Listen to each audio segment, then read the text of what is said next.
Why are Aussies being hit so hard with electricity bills when in reality demand is plummeting? It hit me like a steam train. City slicker turned farmer Bruce Robertson knows a turkey when he sees one. Transgrid, one of the biggest power companies in the country, had its eye on his land to build poles and wires. The company argued more infrastructure was urgently needed to cope with a forecast of rising demand. But Bruce felt something didn't add up. Oh yeah, well the blue line is the actual figures, what has actually occurred since the year 2000 in demand, and you can see there that the demand has clearly turned down. That's right, electricity demand has plummeted, especially over the past 12 months. Transgrid is using industry figures that forecast demand will grow over the next decade. But Bruce, like so many others, says those figures are too optimistic, believing they need to be revised down. The industry says demand is rising, when in fact it's not.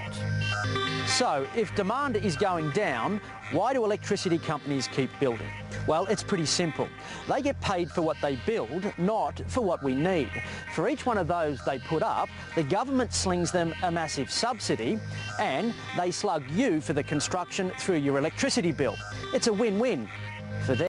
We, at the moment, do the equivalent of building a 10-lane freeway where 2 lanes of it are only used one weekend a year. The PM says the incentives are all wrong. Because the more they invest in the poles and wires, then the greater the dividends they get. It's like in any business, if you're paid for just the sheer amount of work you do rather than for your efficiency, you'll have a tendency to just do work for work's gold plating.